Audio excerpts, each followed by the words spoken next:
ಕಲಬುರಗಿ ಜಿಲ್ಲೆಯ ಅಫಜಲ್ಪುರ ತಾಲೂಕಿನ ದತ್ತನ ಕ್ಷೇತ್ರವಾದ ದೇವಲಗಾಣಗಾಪುರಕ್ಕೆ ಕರ್ನಾಟಕವಲ್ಲದೆ ಪಕ್ಕದ ಆಂಧ್ರಪ್ರದೇಶ, ತೆಲಂಗಾಣ, ಮಹಾರಾಷ್ಟ್ರ ಸೇರಿದಂತೆ ಇತರೆ ರಾಜ್ಯಗಳಿಂದ ಆಗಮಿಸುವ ಭಕ್ತಾದಿಗಳ ಸಂಖ್ಯೆ ಹೆಚ್ಚಿರುವ ಕಾರಣ ಅಲ್ಲಿ ಕೇಂದ್ರ ಮತ್ತು ರಾಜ್ಯ ಸರ್ಕಾರದ ನೆರವಿನೊಂದಿಗೆ ಕಾಶಿ ಮಾದರಿಯಲ್ಲಿ ಸಮಗ್ರ ಮೂಲಸೌಕರ್ಯ ಅಭಿವೃದ್ಧಿಪಡಿಸಲಾಗುವುದು ಎಂದು ಕರ್ನಾಟಕ ವಿಧಾನಸಭೆ ಉಪಾಧ್ಯಕ್ಷರು ಮತ್ತು ಕರ್ನಾಟಕ ವಿಧಾನಸಭೆ ಅರ್ಜಿಗಳ ಸಮಿತಿಯ ಅಧ್ಯಕ್ಷರಾಗಿರುವ ರುದ್ರಪ್ಪ ಮಾನಪ್ಪ ಲಮಾಣಿ ಹೇಳಿದರು.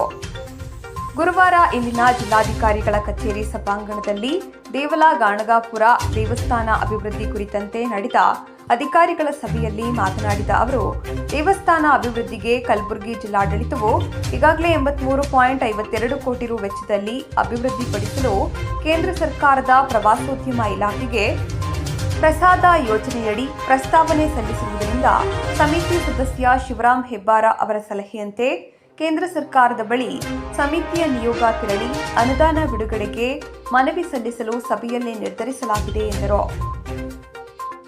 ದತ್ತನ ಕ್ಷೇತ್ರಕ್ಕೆ ಲಕ್ಷಾಂತರ ಜನ ಬರುವುದರಿಂದ ಸ್ವಚ್ಛತೆ ಮತ್ತು ನೈರ್ಮಲ್ಯ ತಡೆಯುವ ನಿಟ್ಟಿನಲ್ಲಿ ಒಳಚರಂಡಿ ನಿರ್ಮಾಣ ಮಾಡಬೇಕು, ನದಿ ಮಾಲಿನ್ಯ ತಡೆಯಬೇಕು, ಅತಿಕ್ರಮಣ ತೆರವುಗೊಳಿಸಬೇಕು ಎಂದು ಸಮಿತಿ ಸದಸ್ಯ ಎಸ್ ಸುರೇಶ್ ಕುಮಾರ್ ಅಭಿಪ್ರಾಯಪಟ್ಟರು. ಇದಕ್ಕೆ ಸಹಮತಿ ವ್ಯಕ್ತಪಡಿಸಿದ ಸಮಿತಿ ಅಧ್ಯಕ್ಷ ರುದ್ರಪ್ಪ ಲಮಾಣಿ ಅವರು ಒಳಚರಂಡಿ ನಿರ್ಮಾಣ ಆದ್ಯತೆ ಮೇಲೆ ಮಾಡಿ ಎಂದು ಅಧಿಕಾರಿಗಳಿಗೆ ತಿಳಿಸಿದರು.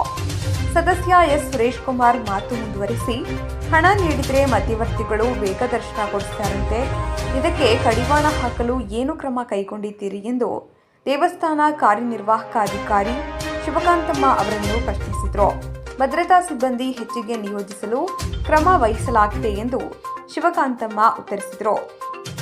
ಸಮಿತಿ ಸದಸ್ಯರಾದ Arabail Shivaram Hebbar, Suresh Babu CB, ST Somashekara, AC Srinivasa, Mahendra Kallappa Thammannanavar ಅವರು ಚರ್ಚೆಯಲ್ಲಿ ಭಾಗವಹಿಸಿ ದತ್ತನ ದರ್ಶನಕ್ಕೆ ಆನ್ಲೈನ್ ಬುಕಿಂಗ್ ವ್ಯವಸ್ಥೆ ಜಾರಿಗೆ ತಂದು ಜನಸಂದಣಿ ತಡೆಯಬಹುದು, ದಾನಿಗಳ ನೆರವಿನಿಂದ ಅಥವಾ ಪ್ರವಾಸೋದ್ಯಮ ಇಲಾಖೆಯಿಂದ ಧಾರ್ಮಿಕ ಕ್ಷೇತ್ರ ಅಭಿವೃದ್ಧಿಪಡಿಸಬಹುದು, ದತ್ತನ ಕ್ಷೇತ್ರ ಸಮಗ್ರ ಅಭಿವೃದ್ಧಿಗೆ ಪ್ರತ್ಯೇಕ ಪ್ರಾಧಿಕಾರ ರಚಿಸಬೇಕು ಎಂದು ತಮ್ಮ ಅಭಿಪ್ರಾಯ ವ್ಯಕ್ತಪಡಿಸಿದರು.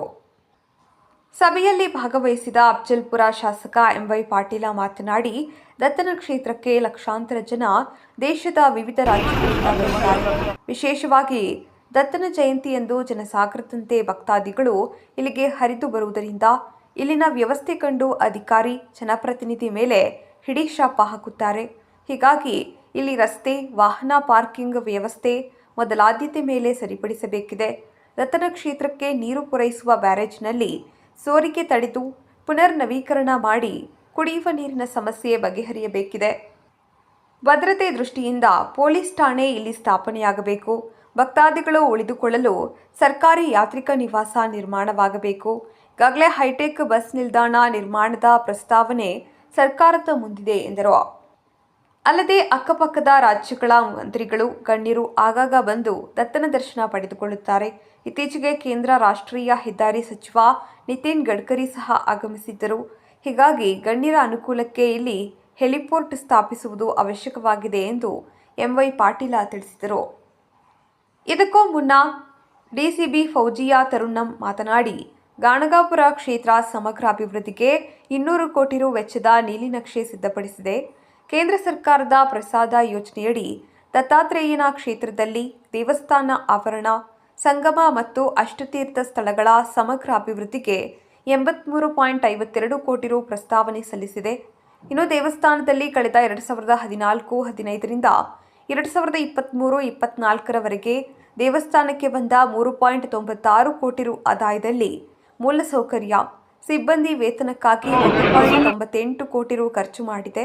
2016-17ರಿಂದ ಇಲ್ಲಿಯವರೆಗೆ ಗಾಣಗಾಪುರದಲ್ಲಿ ಸಿಸಿ ರಸ್ತೆ, ಯಾತ್ರಿಕ ನಿವಾಸ, ಪಾರ್ಕಿಂಗ್, ಸಿಸಿ ಡ್ರೇನ್ ಹೀಗೆ ಸುಮಾರು 24 ಮೂಲಸೌಕರ್ಯ ಕಾಮಗಾರಿಗಳಿಗೆ 1.62 ಕೋಟಿ ರು ಖರ್ಚು ಮಾಡಲಾಗಿದೆ ಎಂದು ಸಭೆಗೆ ಮಾಹಿತಿ ನೀಡಿದರು.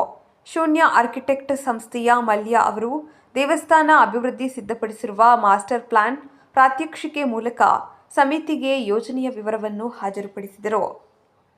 ಸಭೆಯಲ್ಲಿ ಧಾರ್ಮಿಕ ದತ್ತಿ ಇಲಾಖೆಯ ಆಯುಕ್ತ ಬಸವರಾಜೇಂದ್ರ ಹೆಚ್, ಅಪರ ಜಿಲ್ಲಾಧಿಕಾರಿ ರಾಯಪ್ಪ ಹುಣಸಗಿ, ಪ್ರೊಬೇಷನರ್ ಐಎಎಸ್ ಅಧಿಕಾರಿ ಮೀನಾಕ್ಷಿ ಆರ್ಯ, ಸಹಾಯಕ ಆಯುಕ್ತ ಆಶಪ್ಪ ಪೂಜಾರಿ, ಅಫ್ಜಲ್ಪುರ ತಹಶೀಲ್ದಾರ ಸಂಜೀವಕುಮಾರ್ ದಾಸ್ ಸೇರಿದಂತೆ ವಿವಿಧ ಇಲಾಖೆಗಳ ಜಿಲ್ಲಾ ಮಟ್ಟದ ಅಧಿಕಾರಿಗಳಿದ್ದರು.